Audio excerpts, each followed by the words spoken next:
Hey guys, and welcome back to Quality Shot Tennis. And I'm extremely honored to be joined by Hall of Fame coach and USPTA Master Professional Rick Macci.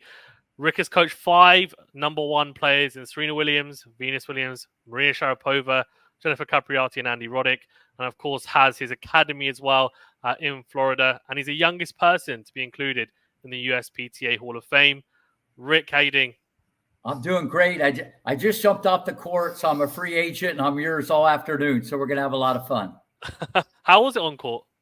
Well, it's a little toasty today. It's 90 degrees, but listen, I've been out there since age 22, so I'm like a lizard. The heat doesn't bother me, and that's my living room. You know, I love being on the tennis court, and I still teach 50 hours a week, still to this day. So, no, it's great to be on the tennis court.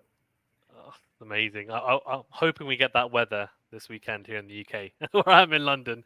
How's it been? So for you, do you mind just going into a little bit about the academy and like what you do there and like how's it founded? How do you get your love for the sport? Yeah. Well, first off, I'm probably the last of the Mohicans. You know, I started this in 1985. You know, and through the success of Tommy Ho. He was probably the most dominant junior player ever. He won 15 gold balls by age 15. Through his success, people go, that guy's pretty smart. So it seemed like more kids started to come. And then Capriati's dad, Stefano, one of my best friends ever, he brought Jennifer. And then people wanted to live with me and all that good stuff. I said, whoa. So here we are all these years later. You figure it out as you go. But what's unique about Rick Macci Tennis Academy in Boca Raton, Florida, we have a very different model than anybody in the world. Okay. The teaching methodology, my partner, Dr. Brian Gordon, has his PhD in biomechanics, did his thesis on this stuff. We've always been on cutting edge, 15 years ago. So not only the science part is baked in extra crispy, but my name's on the door and I still teach 50 hours a week. So the model is very different. You know, there's 12 other coaches, 3 fitness people. We don't really do boarding. We're not a glorified boarding school, but we have thousands of kids that come throughout the year. Many have moved here and they're regulars. A lot of good young kids, and people want me or the team to put Humpty Dumpty together. We're pretty much the technical guys. Get the optimal strokes at a young age, besides all the other attributes. So the model I have is very different, but it's personalized. Never more than 50 kids a week. I give a group speech to all the parents and kids every day. Besides, I do a lot of private stuff. Okay. We have sparring. And what's interesting for the stronger kids, we have a $10,000 prize money tournament every weekend. So 52 weekends a year, there's a $10,000 prize money tournament here at the facility, a UTR event. And believe it or not, 3 years ago, Ben Shelton played. We had like 7 or 8 guys that have played the US Open that played the event. So something for everybody. It's a public facility. I turned it into the #1 public park in the United States of America. It's like Disneyland and Candyland and motivational land. You can rent a court for $5. And on the next court, Coco Gauff could be playing. So it's a very different dynamic. The place is unbelievable. But at the end of the day, my name is on the door, and I still do everything personally with the kids, besides certified coaches. And after all these years, I can still handle all the parents. So I'm still hanging in there. Wow, sounds phenomenal. And the parents, I'll touch on that soon, actually, and ask you about the parents. The parents are always interesting. But Rick, you're talking about the coaching, and it sounds like you've got incredible setup there with the kids, right? So the ones that you are coaching closely with, and you're giving them your personal, which it sounds like there's a lot of kids that you're doing it with. Yeah. Do you have like a set philosophy that this is the way that our academy runs, and this is how we think you should play, or is it we've got this philosophy and actually, in terms of players, you tailor your coaching depending on a child's mentality or player's mentality and the attributes? Like, how do you battle that? Well, first off, that's a great question, and that's why the private stuff is a little bit different than the group stuff. As you know, the group, you're going to be drilling and grooving and point play, and you can break it down a little different. But when you got 4 or 5 people on a court, that's a whole different animal, because you can't stop the train and start doing big technical things. So that's one aspect. But what I do privately, I break it down microscopically. I put the technical part together, the biomechanics, the 3 big ticket items, forehand, backhand, serve. But there's a lot of mental training. I'm more of a life coach than I think a tennis coach. The strategic part is a little different depending on the level. Like, I probably have the number 1 10-year-old boy in the United States, number 1 12-year-old girl in Europe, the number 1 8-year-old probably in the world. There's so many good young kids here, but I also teach one of the best 80-year-olds in the country, So I teach anybody, anytime. So your question is great, because it depends on who's in front of me, what their needs are, and then I kind of address it from that point of view. Because, not everybody's the same.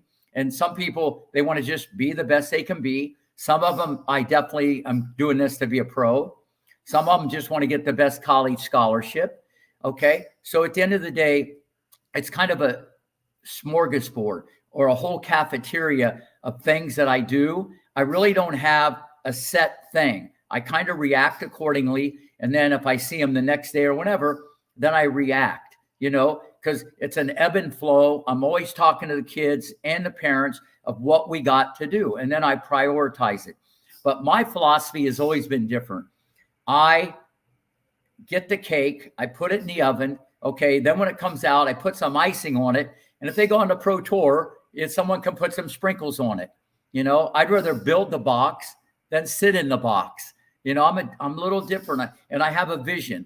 And that's what I've done with Kenin, Venus, Serena, Capriati, Sharapova. I kind of build a pro player at a young age, and I instill confidence. I instill courage and belief before they have courage, confidence, or belief. I build it differently. I'm not playing for you got to win today. Easier said than done, because as well as I do, when people aren't winning, after a couple of weeks, they're going down the street. I mean, it happens to me. It happens to everybody. I get it, but I'm all about this is junior development, not junior final destination. It's not where you start. It's where you finish. And to back one more thing up, even the way I trained Venus and Serena, I was always talking about Navratilova or Kleisters or Henin or whoever, and these girls were 11 and 12 years old. I was talking, well, they would have got that. We got to have a little more juice on that. Don't worry about it. 3 more inches, 10 more pounds. You'll be there. You'll be set. Bang, you'll deliver. So I do this very differently. I try to instill the courage and confidence. Now, all that being said, if you have some guy pulling the trigger when he's falling in the bushes, you got to reset the point. I get it. But a lot of people train kids not to lose, and I train kids to try to win. Okay, gotcha. So it's about looking at the longer term, right? So building them for the future. And it's difficult, especially when you got the parent who wants the W. I could name 20 kids that were number 1 in the nation, 12, 14, 16, and you never heard of them, So you got to have a little bit of success. I get it. But at the end of the day, you got to fail. You got to fail if you want to succeed. It's about trusting the process then, Rick. Is that right? What now? It's about trusting the process. Absolutely. You got to process the process. For sure. You said you're more of a life coach than a tennis coach. Absolutely. So what would you say? How important is the mental side of tennis? If you had to put like a percentage on it, that's the most important. That's the most important thing. Everybody listen to this. How many people they've lost to someone, and you have a better forehand, a better backhand, and serve? You're going, how did that happen? Because they run, they sweat, they shut up, they forget, and they're just a dog, And if you can't remember to forget your history, let me tell you, this is the hardest sport because you don't have any teammates. That's why some people do better in doubles, because they have a therapist on the court. When they miss a shot, they can hug and kiss and high five, and that emotion goes right out the window. That's why some people are better in doubles, not because they volley better or have better serve. That's the mental part. They're just bang, they're right there. So the mental is the most important. And you got to get people to buy in. And for any parent or coach watching this, just watch what greatness does. Watch what Djokovic does. Watch what Iga does. Watch what they do after they lose a point. They made a mistake, just like you did, or any of your students. How do they handle it? It's mind control. People have no idea how they've almost like it didn't happen. That's how quick it's, they're like a machine, okay? Because they're in a routine. So at the end of the day, instead of sports psychology or whatever they're going to listen to, you want to get smarter, you want to get greater, look at greatness. Look what they do. And I have the kids imitate that. And Iga even said that. She cloned herself after Rafa. So people don't give her enough credit for her mental strength. They see her little steps and brutal angles. She has holes in her game, but the big ticket items are there, and that's why she dominates, especially on clay. Yeah, 100%. The mental side seems to be so key because I feel like, and I wanted to ask you on tour, I feel like on the ATP and WTA, so both tours really, I feel like there's probably around maybe 100, 200 players. They've probably got pretty similar skill set, but what sets the top players apart is the mental side and obviously the tactical as well. But the mental side is really is so big when it comes to that. Absolutely. Listen, when you see people hit the ball, you could take number 1,000 and they could be ripping forehands cross court with Djokovic. And you're going, that guy's pretty good, And if you knew he was 1,000 and Joker was 1, when they played, you would know why Joker's 1 and the guy's 1,000. Everybody can hit the ball. See, there's a big difference between a hitter and a player. A player plays. Now, what that means is how you handle failure, how you handle mistakes, how you handle pressure under the big points. And you got to train yourself to do this. And the best thing I can tell anybody, any coach that's listening to this, your number one job is to get your players to be the best competitors they can be. When you're all about the competition, like Roddick, when I had Roddick, or obviously Venus and Serena, we can talk about that later. When you're all about the competition, anybody, anytime, anywhere, you're going to be what I call more bulletproof. When pressure's your best friend, like Alcaraz, you're going to perform your ability more. Listen, everybody gets nervous, but you don't get afraid. And you'll stay near that ideal performance state. You won't disappear, into London, over Big Ben. You'll come back. And so everybody has to understand that part. If you're a great competitor and you're not afraid to fail or lose, you're going to win more. And this is the number one thing. Okay, you can learn with the right instruction, and that's in the eye of the beholder. The optimal may be forehand, backhand, and then the biomechanics of a serve. The strategy, that's different depending on what the coach wants you to do, but how you handle this stuff. And you made a great analysis. There's so many players, okay? They kind of look the same. They might even be better athletes. How many Grand Slams does Kyrgios have? How many Grand Slams does Monfils have? Just because you're a great athlete, great wheels, good technique, what happened? You know what I'm saying? And if you look at, say, Rafa, Federer, and Nadal, okay, there's a little more than half the time, okay, they're going to win the points. Half. You would think it's like 80 or 90 maybe in your own mind. They only win half of the points. Maybe, I don't know what the percentage is, 55. It's those key points and handling pressure, and you got to train yourself like that. And so if you're all about the competition and you love the battle, you're going to be more bulletproof. To me, that's the number one thing that every coach has to instill in their player. Yeah, it's weird because tennis is one of the only sports where you can lose more points than your opponent and still win the match. Yeah. Which is just crazy, of course, to say. But as a coach, Rick, then when you're sitting down with players and they're struggling in the big moments, in those crunch moments of matches where it's really important, those pivotal points, what do you say to them after? How do you approach it? Do you tell them to play a bit safer? Do you tell them to be courageous? Do you tell them to, do X, Y, and Z? What's your kind of theory behind approaching, coaching a player and telling them this is how you should approach the crunch moments? Well, first off, awesome question. You ready for this answer? Smile. I tell them to smile.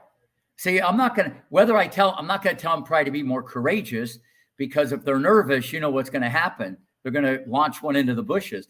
So, but then again, if you're training yourself always at big moments to try not to lose, you can get some W's in the 12 and 14, but you'll never reach your ability, and it's one of those things that I just teach courage, and positive errors and stuff like that. But what I tell them to do is smile. I know that I changed the climate inside the player, and they're going, well, how can I smile? It's a big moment. See, they got it backwards. So I got to change it from the inside. And people, here's a perfect example. If I had someone hitting the ball against Alcaraz, which he's not going to probably hit with them, and they hit it in the net, they would feel a certain way. But if they hit the ball into the net, hitting against a 10-year-old, they would feel a certain way. But it still went into the net. I don't understand that. See what I mean? And that's why people, when I ask the kids, how many of you play better against better players? Everybody raise their hand. And how many of you play worse against worse players? They all raise their hand. And I'm going, that's backwards. You should play better against worse players because you're better. And you should play worse against better players because they're better. But they think of it differently. You know what I'm saying? If that was the case, Djokovic wouldn't have anybody to play with and he'd hit against the wall. Same with Iga. You know what I mean? So you got to explain it. And this is what I do to all the kids. Got to love pressure, and I try to create situations where I get them uncomfortable. And that's why I knew. And that's why I took the chance, in 1991 on those two little girls from Compton, California. I saw they were bulletproof. It's what I saw on the inside. Because what I saw on the outside, there was arms and legs and hair and beads flying everywhere. But I saw it on the inside, and then I saw physically where it could go. And when I saw that, I thought they had a lot of boxes checked. But if I wouldn't have saw that mental part, where I thought they could really handle pressure, because they were just amazing competitors, even though they weren't playing a tournament, that's why I took the chance, and the rest is history. So I was actually going to ask what your initial impressions of Serena and Venus. So was it that they had that steely determination, and that's what really warmed you to them then? Absolutely, and obviously you could imagine how many times I gotta tell this story. It's like beyond crazy. I get a call in 1991, some guy, Richard Williams. Okay, I didn't know who it was. Okay, and we start talking. He goes, I got two daughters, Venus and Serena, and we're from Compton, California. We want you to come out here and take a look. I'm going, whoa, you either come to me or I see you at a junior tournament. Okay. And listen to this. This is crazy. Think about this. I never went in my life to go see someone. Capriati was gone. She was already on the pro tour at 14. I had like 25 nationally ranked juniors. I had no idea. It was May. Summer was about ready to start, a little slow. I had no idea why I decided to do this. And an agent told me Venus was in the New York Times like 6 months earlier, this little girl who was really good. I was just curious. So he goes, Rick, if you come to Compton, I promise I won't get you shot. I said, this guy's the funniest guy I've ever met. That was actually in the movie, okay, that line. And I don't know why I decided to go to Compton. Obviously, looking back, the best vacation I ever took was Compton, California. So I go there. Listen to this. I got to tell, this is crazy. I go there just like yesterday. I go to the hotel that night. Venus, Serena, Richard and Orsine come in. Venus on one leg, Serena on the other leg, hugging, kissing, just like you see in the movie. This guy pulls out a piece of paper. I thought it was in a deposition. This guy started grilling me. I'm going, whoa. But then again, I said, I really respect this guy, because if he's going to let someone in their circle, even though I didn't know how good they were, he wanted a father figure, a role model, someone who's been there, done that. Because let's face it, Capriati was the best junior player ever in the United States. And this was 1988 when she won the national 18s as a 12-year-old. That record still stands today. So at the end of the day, we went through this dog and pony show, 2 hours. He goes, we're picking you up tomorrow, 7:30. We're going to East Compton Hills Country Club. I go, okay. So they pick me up at 7 in the morning. I go out, that bus, the exact same bus you saw in the movie. I get in the passenger side. Listen to this. I sit down. I get harpooned in the buttock. There's a spring sticking up. I'm going, whoa, what am I doing in Compton, California? I was at a 5-star resort, Greenleaf Golf and Tennis Resort. I was a director of tennis. Now I'm definitely on the other side of the tracks. I look in the back. There's Venus and Serena like this. There's McDonald's wrappers, Burger King, Dirty Laundry, ball hoppers. It was like, I don't know. It was like crazy. Okay. And I'm going, this is crazy stuff. So now we go to East Compton Hills Country Club. 10 minutes into the ride, I'm going, this is a strange place for a country club. We pull up to a park. Listen to this crap. We pull up to a park, just like you saw in the movie. We pull up to a park. Okay. We get out. There's guys shooting baskets and stuff like that. People passed out, pot everywhere, people smoking, drinking. I'm going, whoa. Okay. So we go across the basketball court. It parts like the Red Sea. Listen, 1991, they go, hey, Richard. Hey, King Richard. I'm going, who called this guy King Richard? I didn't know what that. Hey, VW, Venus Williams. Hey, Jamaica, because Serena's middle name is Serena Jamaica Williams. So the New York Times was there earlier, and they were like maybe little celebrities, even though they haven't done anything, okay? So we go across the basketball court. We go onto the court, and I had a box of Wilson balls shipped there. He goes, Rick, we don't use new balls. We use old balls. I want them bending and digging them out. I go, okay, I got it, but it was a little different. So now we go onto the tennis court. Me and you wouldn't play on it. Chipped up, holes in the net, looked like a bomb went off. We go over to the net post. There's that shopping cart, same one you saw in the movie. Well, maybe not the same one, but the same shopping cart. He had 7 chains wrapped around the cart. Took him 20 minutes to get the chains off. He goes, hey, Rick, it'll be gone in the morning. I got to secure this thing. I want him to work at it if they're going to steal from me. So he puts all these old balls in the cart. Now VW and Serena on the other side. So I start doing drills.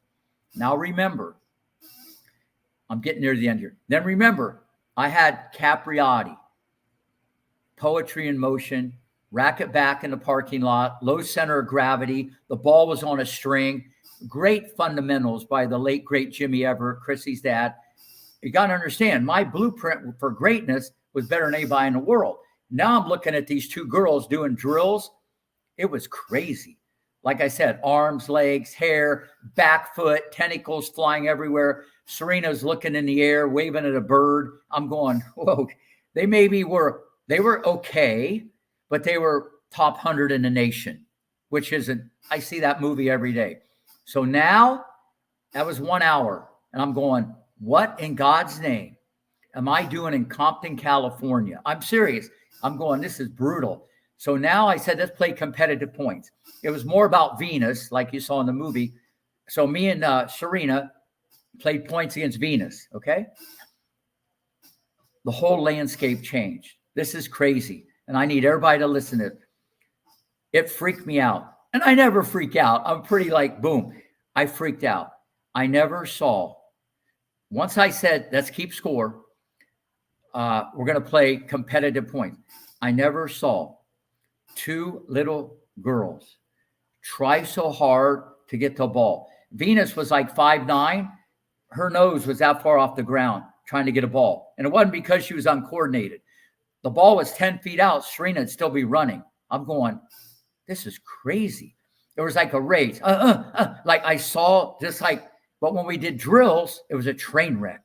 And when we competed, I'm going, the whole thing changed. They started popping the popcorn, extra butter, the feet.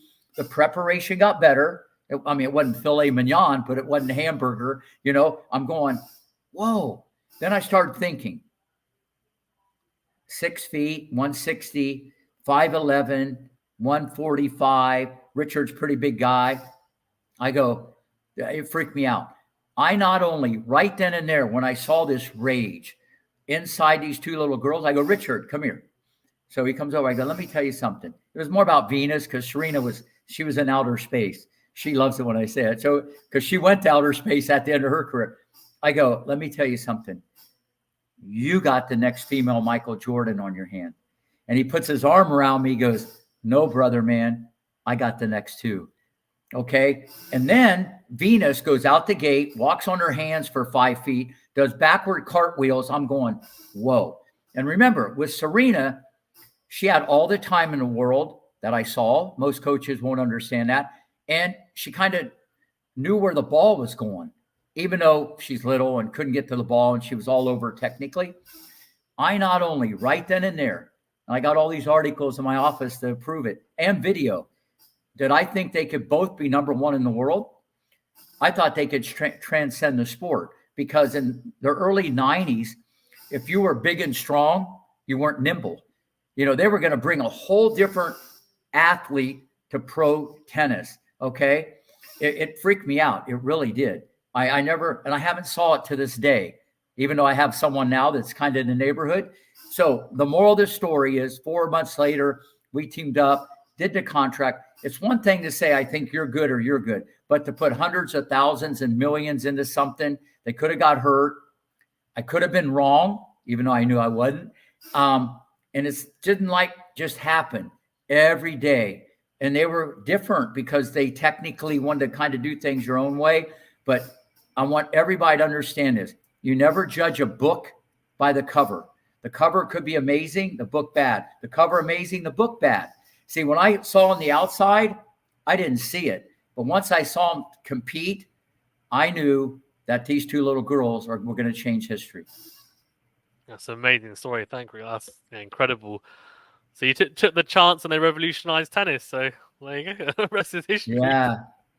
No, it's unbelievable. One more thing, then at the after party, after the red carpet and the after party, like Venus and Serena, they gave me the best compliment always. They go, Rick, she goes, Daddy and you just brainwashed us to be number one.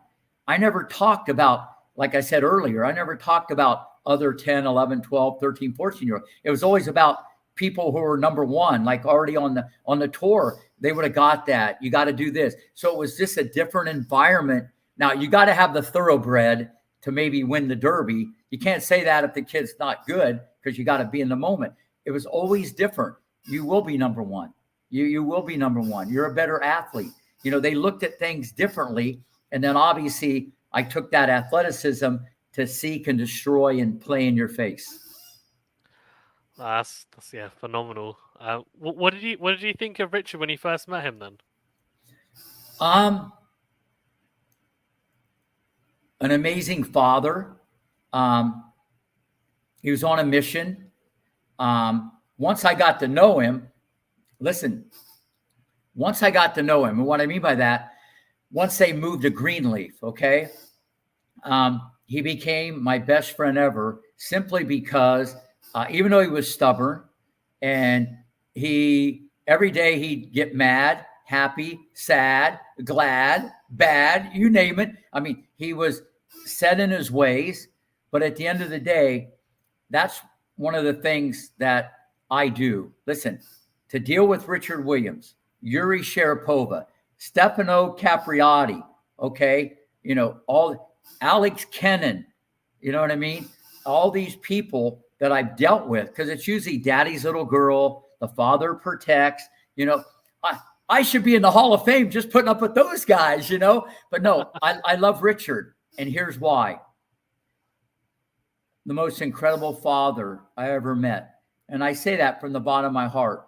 Every single night when VW and Meek, when they left the court, Rick, thank you very much, and gave me a hug. And trust me, not every day was rainbow, lollipop, and sunshine. It was brutal sometimes.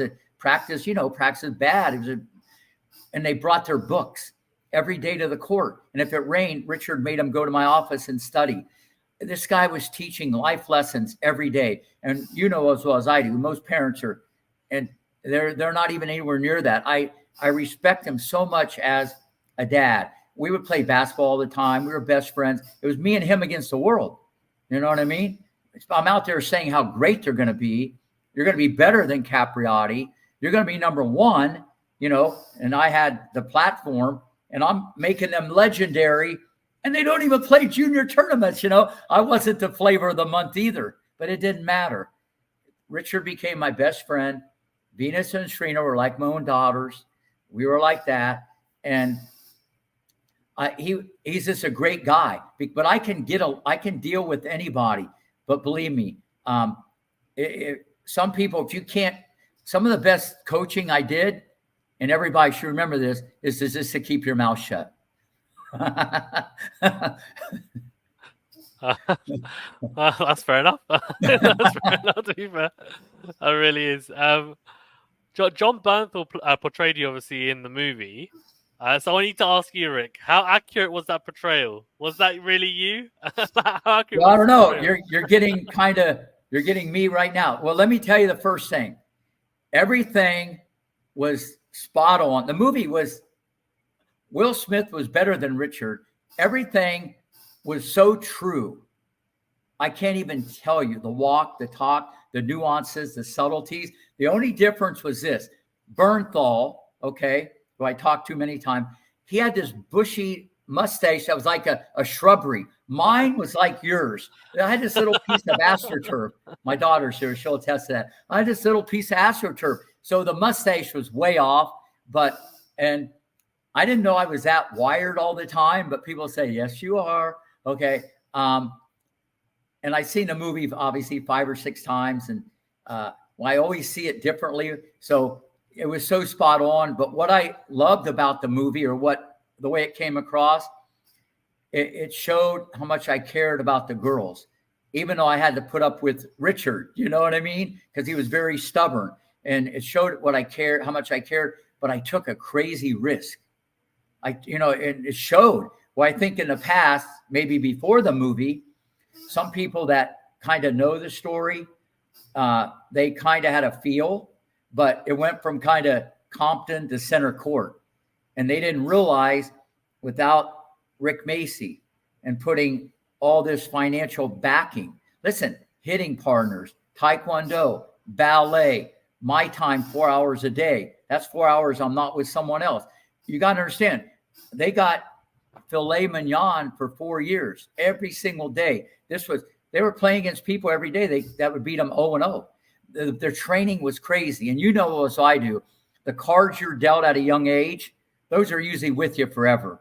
It's hard to break muscle memory when you get older. You can tweak things a little bit, but no, it's like Bernthal did an amazing job. They watched video. He read my book. I thought the whole thing was incredible, because anybody listening, so true. It shocked me. And it's because of Isha. I need to give her a shout out, the older sister, because both her and Lindrea were at the academy too, because I moved the whole family. Isha was there every day, and she had her pulse going back down memory lane of the relationship between me and Richard and what really happened, because they could fudge some things. It shocked me. It really did, how spot on it was. And everybody has to know, a lot of biopics are not like that. Yeah, it's a phenomenal film. When I watched it, I was astounded. I thought it was a great watch as well. And considering that now you're saying how accurate it was, it just makes it even more amazing to watch. You just said that they were doing, mixed martial arts and taekwondo, and what benefit does that have as tennis players? Does it, like, you tell me, a ballet, these different doing these different types of sports? Well, like, first, what does it help? Is it footwork? Like, what is it? No, it's one-stop shopping. Every day they were with a professional boxer in a sand pit for 30 minutes. Okay. And it was to work on footwork. The sand is there for resistance, but they were shaking and baking, bopping and weaving, juking, and, so it's more for footwork, cardio, but it's also because Richard always was in this make you rougher and tougher. I mean, not that he was going to punch you because you had a bag. It was more to mix it up, and remember, this was 1991. And remember, the girls were already going to be big, fast, strong, quick, mobile, flexible, and agile. I already saw that where this was going, but I wanted to make them more athletic. They would go around the court in a hula hoop using little dumbbells. They would throw the football every day. I did a lot of athletic enhancement, okay, because I was on a mission. Not only did I have a vested interest, but I'm trying to build greatness. I'm doing everything possible instead of just being with a fitness trainer or whatever. So it's because they had to have the repetitions of playing tennis. They weren't going to play soccer or guard someone playing basketball. They didn't have time for that because we needed repetition because they needed the stroke mechanics. They needed to hit zillions of balls. So it was more to build athletic enhancement. I actually then got the #1 kickboxer in Florida involved in this. It's just to mix it up and build athletic enhancement, which I probably didn't need to do, but it was fun. And if you don't keep your feet moving, then you're going to take a punch. You know what I'm saying? And I also had the girls play tag every day with the other kids, okay, in a sand pit. It's the most amazing thing for anybody listening. The kid can be tired, rough day at the office. They don't want to play anymore. Have all the kids play freeze tag. They're not tired anymore. They're having fun and smiling. You know what I mean? And so that's why I did those other things. I had them dribble the basketball around the back between the legs, coordinate the left thing. I had them brush their teeth with their left hand, comb their hair with the left hand, eat the cereal with the left hand. So I said, if you understand how to get your left coordinated, then your entire body will be all right. Did you get that? There was left, right? Yeah. No, I had everything. No, all these subtle things. Hey, if it helped, well, let me put it this way. It didn't hurt. How much it helps, I'm not going to sit there and I'm not going to do this for everybody. And I'm not saying if I'm that type of coach, I'd say, listen, you come with me, don't play any junior tournaments, which I thought was crazy. They could have played. It didn't matter, but they were so competitive.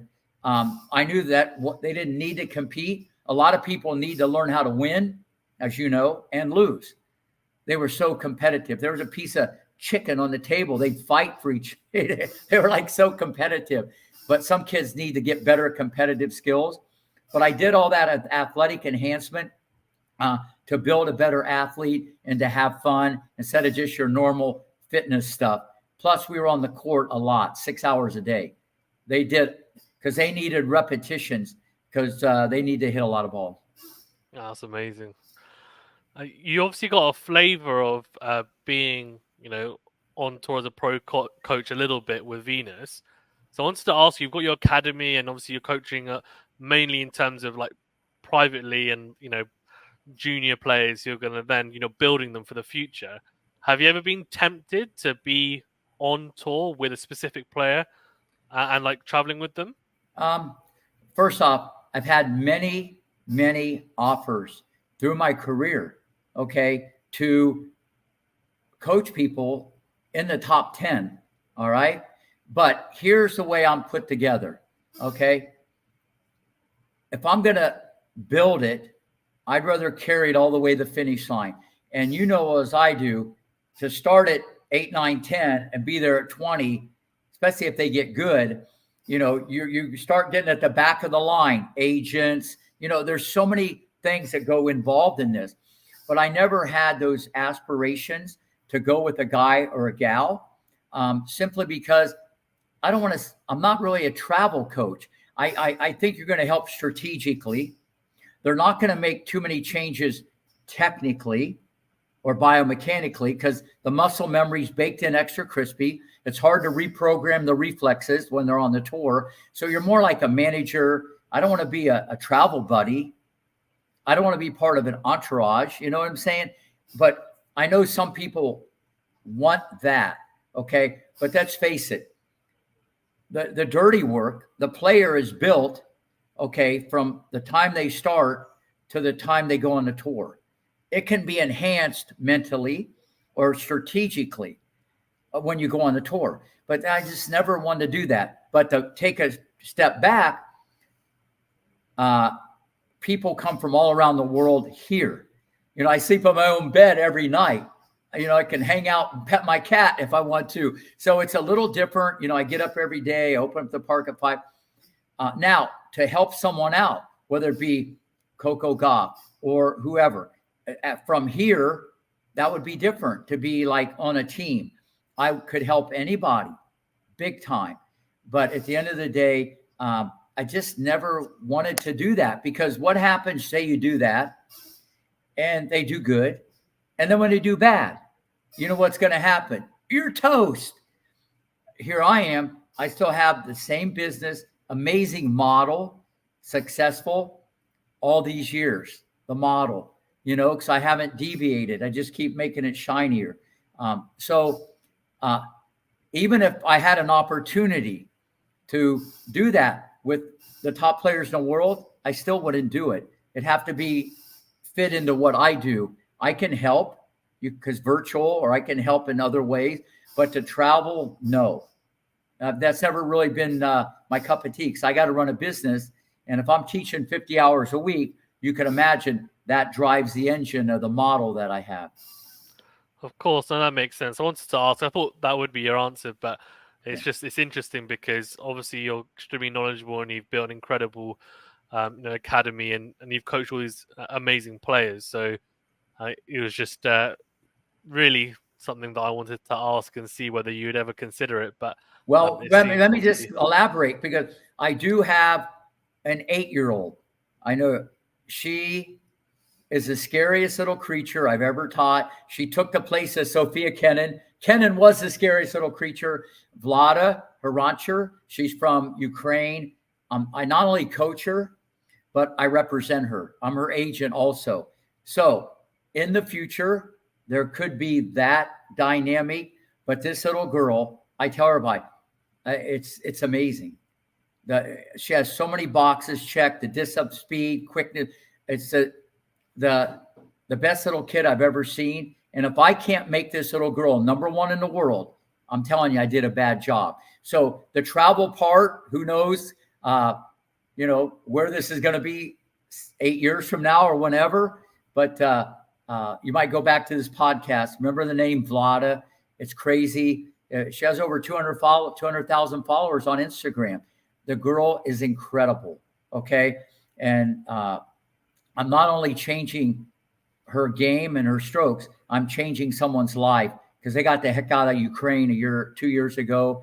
And it's the best feeling in the world, especially at this stage of my life, to be able to do that. But I help everybody. It doesn't matter the level. But who knows? I might be doing a little bit more with her, because I'm not only her coach, but I'm representing her also. No, of course, that makes sense. Yeah. Definitely have to check out her progress and see how she gets on, for sure. You'll freak out. I'm sure I will.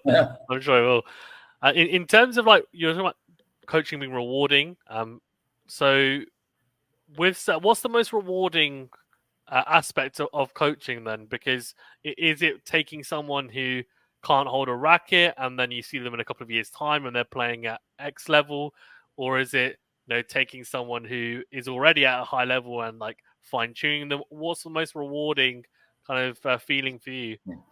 Well, first off, a lot of great questions. I love this question. My favorite student of all time, is who's ever on the other side of the net, that hour, that minute, that second. And that's how I am. And I've been that way since age 22, since I started doing this. And here I am at age 69, and I still feel the same exact way. It's not Venus, Serena, Capriati, Roddick, Sharapova, Kenin, Moschina, Pierce, Ruud. I actually coached Christian Ruud, Casper's dad, back in the day. He was Norway's finest, and now he got kicked to the curb, and his son's Norway's finest. So I just like helping people. You got to understand, I teach beginners. I teach adults. It's mainly kids and people on the pro tour. I have about 30 girls I work with on the tour and their coach, besides a handful of guys. I put kind of Darwin Blanche's game together at a young age. And I could go, there's a lot of players that I got my fingerprints all over. But the most rewarding thing is getting someone to change their mindset, not so much their forehand, backhand, or serve. To me, that's the easier part, to build a weapon if they listen, because I can expedite the learning curve. I can reverse engineer things and correct things very quickly if it's not too brutal, okay? But even if it's brutal, I keep finding a way. The most rewarding is if I can get someone to work harder, have a great attitude, run for every ball, not make excuses, clean their bedroom, treat people better, whatever their issues are, to me, that's the most rewarding. And that's what people come back and tell me. They don't tell me, hey, you really helped my forehand. They just tell me these type of things, how it's impacted their life, and they work harder and their whole mindset. Because I look at life through a different lens than a lot of people. Like I said, I'm more of a life coach. So when I get them, because I interact with all of them every day, because I'm there. That's the most rewarding thing. And so that's why I get up at 2 and, I have this routine and I run a half mile and I'm there every day. Today I started at 5 o'clock with the number one 12-year-old in Europe who I had for 3 hours, Sophia Belinsky. She's like amazing.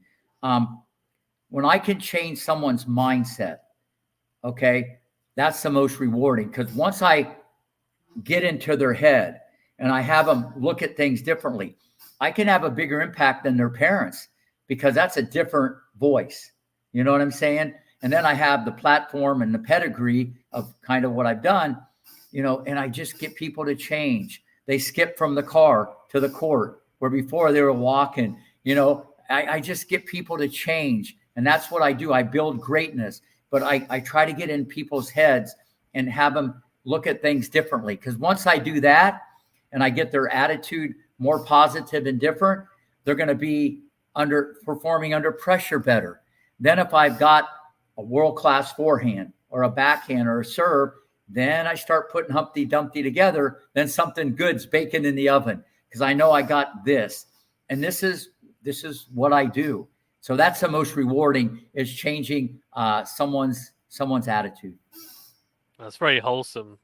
Yeah. And it's amazing to hear you say that, because you're saying that your love for the game and for tennis and and building people and players, obviously. And I lead by example. I haven't sat down on the tennis court in over 30 years.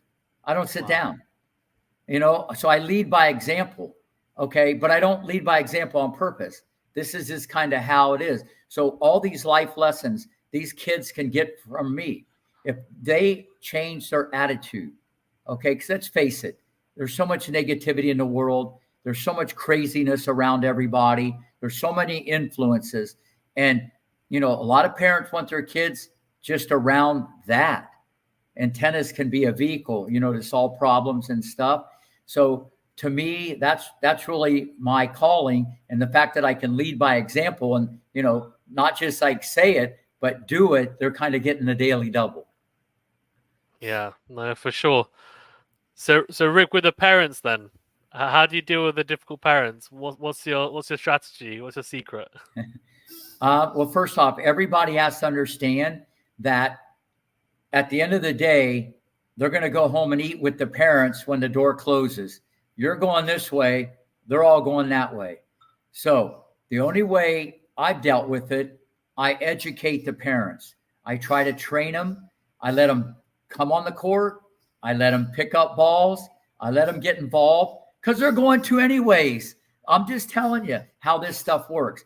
To think the parent's going to drop the kid off and go shopping, it ain't going to happen if they're serious.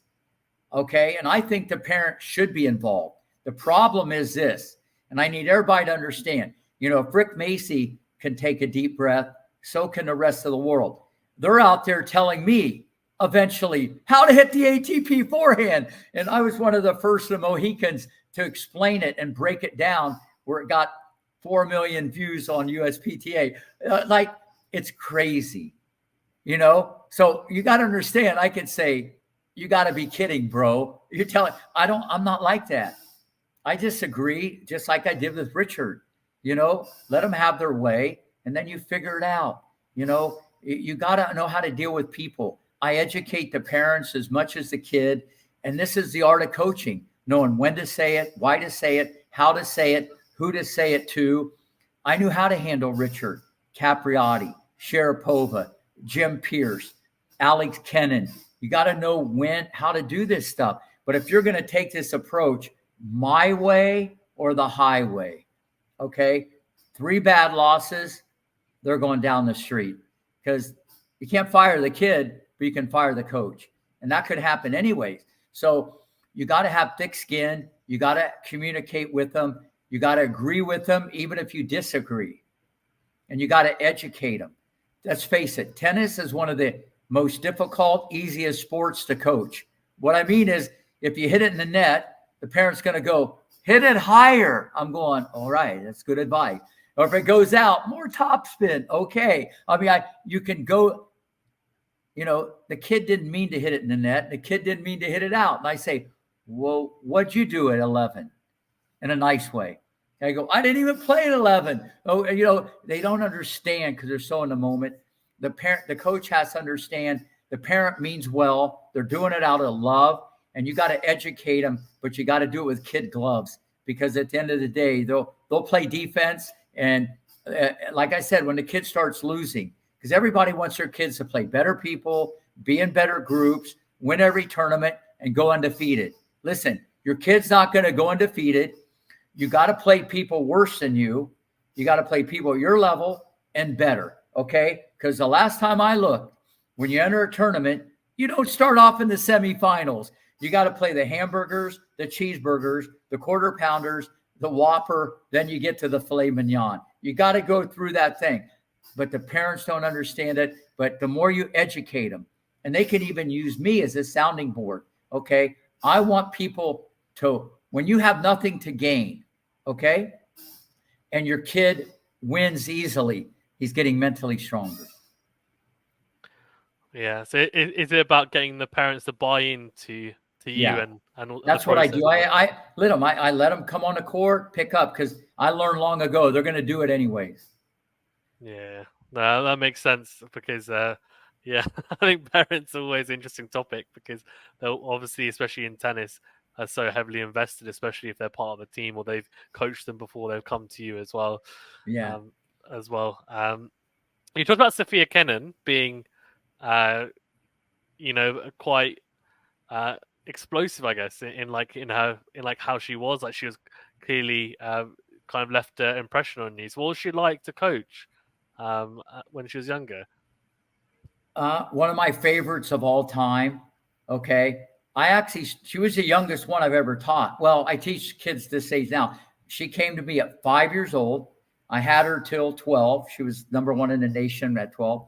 I did a lot of videos with USPTA with her. I took her to a convention in Marco Island with me, and she took every ball on the rise, gave you a surprise, and would tear out your eyes at 7 years old. Her timing was impeccable. She had big swings because the racket was bigger than her. But her focus, a bomb could go off over there, she wouldn't even look. And I'm going, whoa, her focus is unreal. But she was tiny. But she was the scariest little kid I ever taught till now I have Vlada. I never saw someone that good. Okay, and here's what people need to understand. No one tried more drop shots from the baseline than Sophia Kenin that I ever taught. And I said, it's here on the wall somewhere, this little girl will have the best drop shot on the WTA tour someday. And you know what? Everybody agrees that her drop shot is one of the best on the tour. Okay. And so, because she missed, and every time her dad every time she missed, her dad go, why you do that? And she goes, because I want to, and that Russian, like, boom. And, I told Alex, you never say anything when she makes it. Listen, you can't have it both ways. I mean, Alcaraz has missed more drop shots than anybody. That's why he makes more, because whoever coached him as a kid didn't put the brakes on. When you miss a drop shot, everybody freaks out. But when you miss a ground stroke, it's like semi-freak out. I don't understand that. Coaches need to understand what I just said. So at the end of the day, she was amazing. Her mental box was already checked. I said at 7 years old, she will win a Grand Slam before age 20. I was wrong. It was 21. So I was in the neighborhood. I was in the neighborhood with that one, but I knew where this was going because she understood the geometry of the court without me explaining. Always cutting the angles. She wasn't going to have the raw power maybe of Venus and Serena. She understood the geometry of the court. She knew how to cut the court. Listen, she beat Serena, later in Serena's career. So at the end of the day, she's had some rough sledding with injuries and other stuff. But if her mind is right, top 10's around the corner for Sofia Kenin.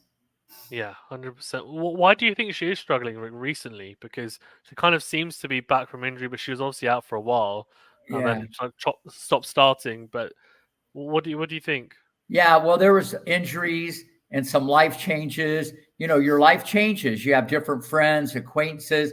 When you're not all in, because listen, Kenin, remember what I just said? Bang. She had laser vision, all about the competition.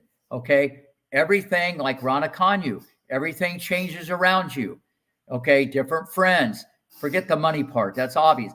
Things could get a little distracted. And if you blink a little bit, there's a fine line between winning and losing in pro tennis, especially with the women. It's a fine line, and you can disappear. So I think injuries and then things changed a little bit in her personal life. But I think she's back on track. I think once she starts winning a little bit more, okay. Remember, last year she beat Coco. She beat Sabalenka. She can still play. But when you win the Australian, people thought she was going to be, me included, a permanent fixture in the top 10, okay. And the injuries made her go take a left turn. But I think she'll come back because nothing's changed, but everything changed around her. So once she gets back on track mentally, like I said, top 10 is definitely around the corner. Yeah, agreed. Yeah. You talked about injuries, Rick, and I feel like that's becoming more and more of a topic in the game. And I'm sure, at junior level, you might have noticed it as well. But with like the courts and like the different tennis balls, and there's a lot of people talking about why are people getting more injured as a packed schedule. What's your view on it? Well, first off, the balls are an issue. That's number one. Believe it or not, you got to remember, you got, like all sports, you got bigger, stronger, faster athletes. The balls are going a lot faster and a lot heavier than even 5 years ago. That's crazy. Okay. So it's more physical. The points are longer, except at Wimbledon or even there. It's more physical. Okay. And then a lot of times you're playing back to back. So it's more physical and you're traveling. There's a mental part. Everything has gotten more and more physical, from the balls to the racket to the athlete. The court's the same. They've added more tournaments. So there's more injuries, which is crazy because you got more specialists, physio, you got all these specialty things to keep your body better. And maybe that is helping. Obviously it is, but there's more injuries than back in the day. But I just think it's physical. And you see that more and more in football and basketball and in baseball. A lot of this is biomechanics. I don't want to get into that. That's a whole nother podcast about how people are probably lifting weights and they shouldn't. That's a whole different thing I could get into. But I just think it's what we talked about. And that's what's causing a lot of the injuries. Then some of it's luck of the draw. I don't want to go into that. Some of it's genetics. I don't want to go into that. But it's that. It's more physical. It's the ball, the power, and the physicality, the stopping and the starting. And you're seeing more shoulder and arm and wrist injuries, and back. And it's just more physical. That's really the moral of the story. And the problem is I don't see any light at the end of the tunnel because everything's getting bigger, stronger, faster, more nuclear. You know what I mean? It's like advanced pinball on steroids, how everything's going. And you're sliding on hard courts. You couldn't picture that back in the day. You're hitting the brakes and you do it and, it looks good. So what does youth do? The youth tries to do it and they become big. and everything just keeps going like that, but nothing has really changed. So I expect more and more injuries to occur. I don't think you can blame it on the schedule. You see people resting more and the injuries are still there. I just think it's so much more physical. It's a very different sport than even 10 years ago. Yeah, agreed. I really want to ask you about the weightlifting point, but we won't get into it because you said it's a different podcast. I wanted to ask about the courts then. Do you think the courts have a bearing on it? Do you think they've slowed down? Because I feel like in the past, and you'll know because you've got so much more experience than me, but I feel like in the past, clay, grass, hard court, they were very much clear distinctions between the three in terms of pace and conditions. Now I feel like they're getting more and more similar, and they're getting more and more similar because the faster courts have gotten slower. I don't feel like there's as many fast courts about, and obviously that then creates and feeds into the more physical points and rallies being longer, and obviously people are faster, stronger, etc., more athletic. Do you think that's also a big factor? Huge. I mean, think about it. People go back to truck up here. They go Indian Wells.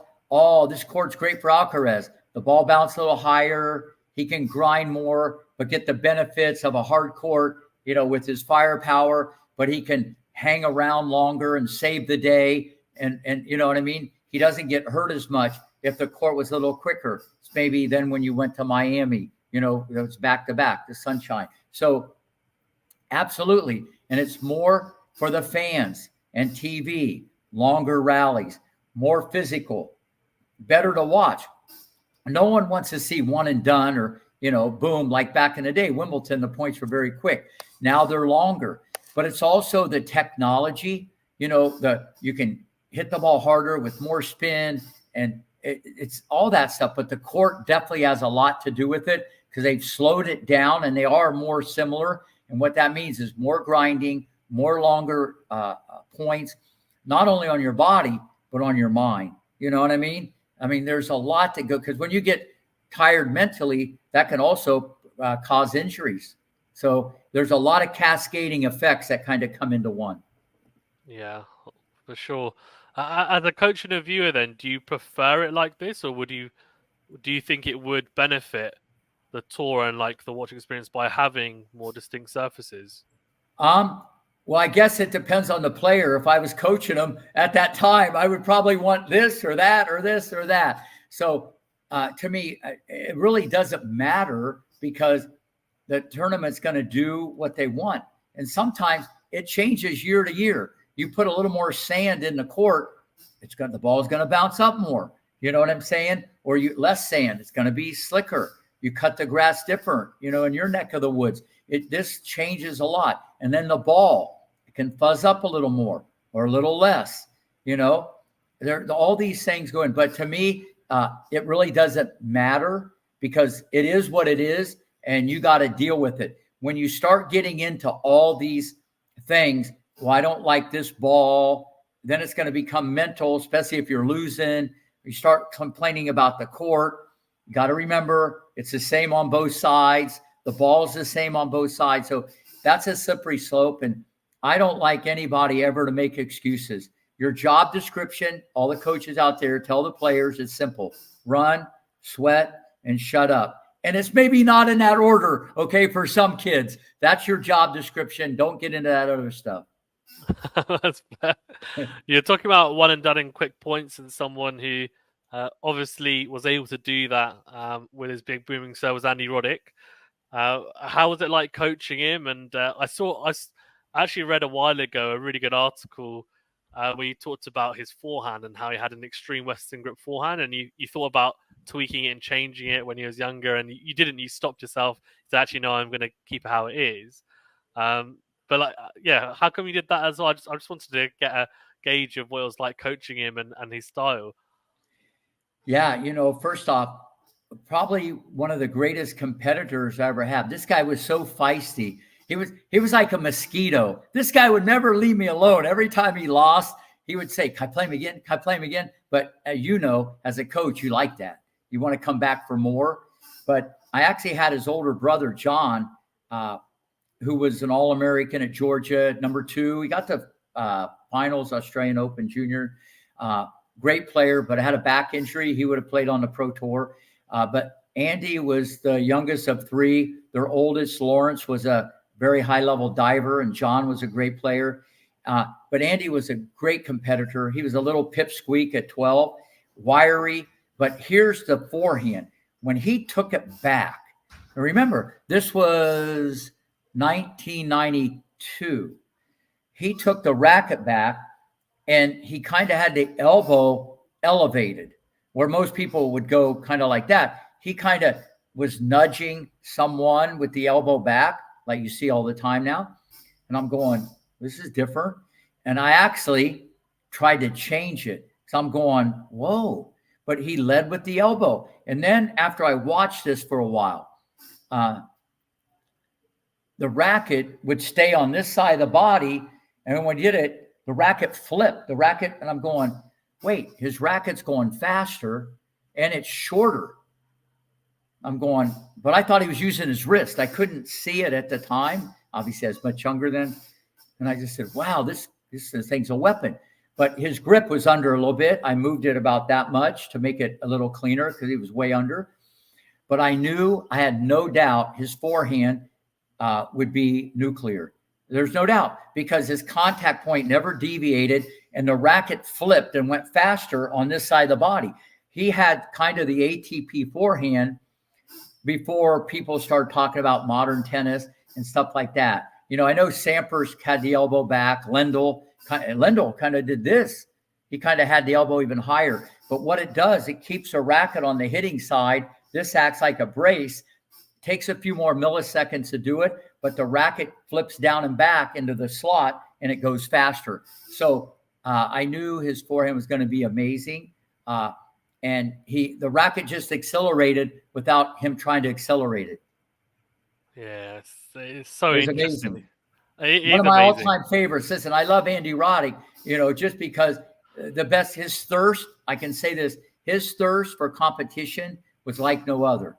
Just an amazing competitor. Now, this is for everybody listening. When he was 12, he was, I think, number one in the United States. I got him number one. When he was 14, he went to like 6. And when he was like 14 or so, he was like number 15. So he's going the other way because he didn't grow. And people were getting bigger and stronger. He was losing matches, not because of talent or maybe ability. They're just bigger.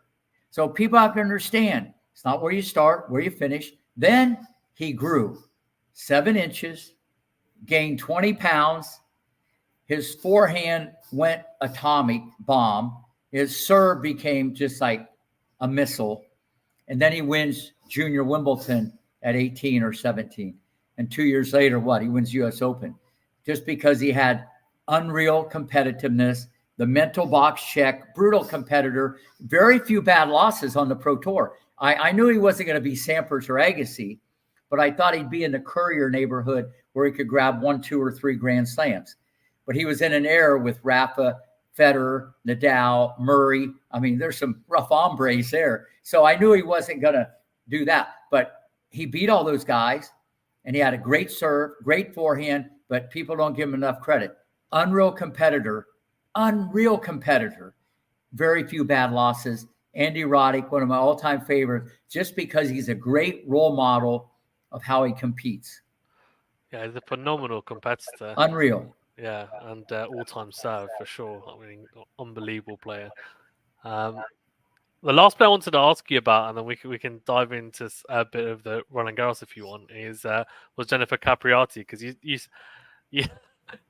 I'm hoping I got the quote right. I'm hoping I've got it right, but I've got it here. So you're quoted as saying that her balance. So you coached from 10 to 14, from what I know, and he said her balance was so amazing she could rip a ground stroke with a cup of water on her head and both shoulders and not spill a drop. And he said she's one of your all-time favorites to generator. Is that the story true? Because that sounds incredible if that's the case. Yeah, listen. I love Jennifer. You have no idea. She came to me at 10, and she kind of was a Chris Evert clone. She wore the Alessi like Chris. She had the Wilson racket, pro staff like Chris. what you want to get from Chris mentally, Chris Evert was a wizard, obviously, and had a great drop shot. And she was steady as a rock, ice in her veins. So those are good things. But I wanted her to be the next Jennifer Capriati. I moved her up to the baseline, tried to have her take the ball early. She had side spin on the forehand. I changed her to get top spin. Her backhand was poetry in motion, unbelievable. Her serve, she just got it in. I got it respectable up to about 112. A lot of exercises to dip it, flip it, and rip it, and top at the pop and all that stuff. I tried to get her loose, but her balance, because for 2 years, Jimmy Evert turn, step, hit, catch the follow through. Because this was probably like 7, 8 years old. Her fundamentals and balance were incredible. To this day, I haven't seen it because people are more off balance. I've never seen anybody so balanced. And she hit the ball in the middle of the racket. She could go a month and never hit the frame. I just never saw someone so balanced. Okay. And so that's one ball. You can have great balance, and work at Burger King. Or, I'm not saying that's going to make you a great pro, but her balance. So every time she hit the ball, her center of gravity was perfect and her preparation. So when she came to me, some of that was there. I just had to do the heavy lifting and build her game as a pro. She could hit it as hard as she wants. And she was always like in sync, like a skater. It's unreal. And I think you can picture that even on the pro tour. Her balance when she hit the ball, I just never saw anything like it. Obviously a little bit genetic, but it's also unreal coaching, probably stressing balance. But listen, to get someone great, you might have to say the same thing 20,000 times. And a lot of coaches don't want to do that, And so that's kind of was there. And then with the things I did, it just took it over the rainbow. But one of my all-time favorites, the nicest kid ever. When she won the national 18s, listen to this, as a 12-year-old, her mom and dad didn't even want me to have her play that. I mean, that's a big leap. 12 playing 18s. That record will never be broken. That's an 88, youngest ever. She not only won the hard courts, she won the clay courts. Okay. There was girls with driver's license and boyfriend, and here's this little pipsqueak, 12 years old. But here's why she could beat them. Mentally, she was a cut above, but she never gave up the baseline. So she's playing the ball. She's not playing some girl 6 feet tall, 150 pounds, because Jennifer was 5'4", 110. She played the ball. There was some Houdini escape. She beat 4 people, 3 sets. I remember like yesterday. And when she won that match, finals, it's like, that's probably my top 10 experiences ever. Her shaking her hand and coming up and hugging me and Stefano, because it's unheard of what she did. And then at 14, she's top 10 in the world. And I knew you need to defend her. The movie, King Richard, okay? All this stuff is fair game. I get all that stuff. The poster child of whatever. But that's kind of overblown. But they should have done this. At the end, the credits, when you saw that footage at the end, epic footage Richard took, and they should have said about Capriati. She went from wherever to off the pro tour. Off. Back, kind of in and out, 150, kind of like you see at Kennan, to 70, to 50, to 20, all the way back to number 1 in the world, 3 Grand Slams, Olympic gold medal, huge contract from FILA. Okay, huge. You talk about the comeback kid, the American dream, Rocky Balboa.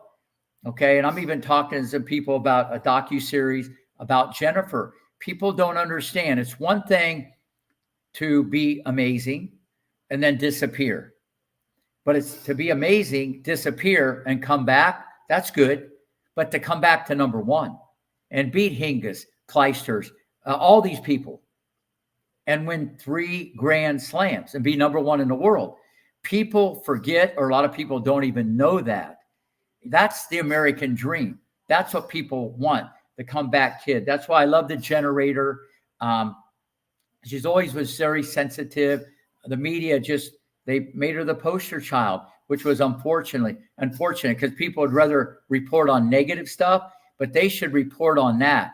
You talk about talent and ability and mental strength. When you're this top 10 in the world and then you disappear, and girls are going to probably be a little more sensitive with the media, and you come all the way back. And what I love about Jennifer, a lot of Rick Macci quotes along the way. At the end of the day, a winner finds a way. It's not where you start, it's where you finish. You got to believe if you want to achieve. I'm sitting there going, whoa, things are coming in. And that was put in her at a young age, and they're inside of her. So people got to understand how amazing Jennifer Capriati was as a player, because of not just becoming number one and winning all that. She disappeared and came back. That is, no one can say that. That's something that no one can really say. Yeah, incredible comeback and story, as you say. Was she the best young talent that you've coached, Rick, do you think? Say that again? Was she the best young talent that you've coached, do you think? By far. No one's even close. Listen, a 12-year-old Capriati would have beat a 12-year-old Serena 0-0. Okay? Venus would have scrapped maybe a couple games because Venus could serve at 12. Okay? But no, she was a wizard. No, the ball was on a string. No one even close to Jennifer. Okay? But it's like, that's overrated, because you got to build the player. It's not where you start. As I said, it's where you finish. Okay? She did both. But yeah, there's no comparison. If you just look at the facts, when you're 12, you think a 12-year-old anywhere in the world could win an 18 national championship, especially in the United States? No way. Especially now, it's too physical with the rackets and the string. You'd get destroyed. So by far the best, but not only did she have the game, but she had the head. Okay? She had the head because she just loved the competition. She loved to compete. She had the best attitude ever. And all those little gold nuggets that were inside of her is why she came back and was the comeback kid. Yeah, no, very well said. Just get a few words from you on Serena and Venus and just the legacy that they left behind in tennis. I mean, as a coach, when you had them, obviously you saw greatness, but did you think that they would achieve as much as they did in the sport, and also how they did it as well? Another great question. First off, I knew they'd be number one. Okay. Early on, I didn't think Serena would be better, but as time went on, she had a little something of a pit bull inside of her. But then again, if she's the greatest ever, I put Venus at number two. It's not because Rick Macci coached them. It's because Serena won 19 times and Venus won 12. No one beat Serena more than Venus. And think about it, if Serena wasn't there, how many slams could Venus have had? She might be sitting there with 20. Venus was amazing. People forget how good she was, especially now she's still playing and maybe a step slow. Venus was so good. You have no idea, okay? Especially Wimbledon, she won 5. I'm in here in 1991 with the late Angela Buxton from your neck of the woods. I said, this little girl is going to win 5 Wimbledons someday. Bang, she won 5 Wimbledons. So did I think they'd be what they became? I knew they'd be number one. I knew. And I knew they would transcend the sport. Did I think they would become rare air and Serena win, 23 Grand Slams? No one could say that. Okay. But it's something that people, they don't understand. I don't think they don't appreciate. 2 sisters in the same house, sharing the same bedroom, from Compton, no money. Obviously, I took a chance and took care of all that part. But if you saw that again, which everything can happen, that's crazy. 2, let alone have 1, and then your little sister become even better on paper. You can't script it. And that's why there was a movie about it. You cannot script what happened. You can't. It's hard enough to get someone to number one, but have two that are iconic, okay, and in a predominantly white sport. There's many layers to this of why you shouldn't be able to. You know what I mean? That story alone, nothing to do with me, is a role model for everybody of all walks of life. If I can do it, you can do it. They weren't in the front row or the back row. They weren't even in the building, you know, and look what they did with hard work, dedication, belief, and opportunity. Anything is possible.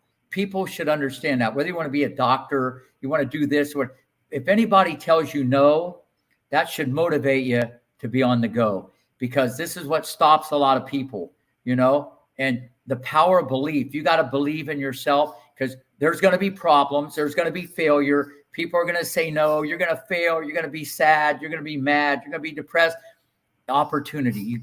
The only time it's over is when you quit. Okay. And that's what I always loved about Venus and Serena, is I knew they were bulletproof.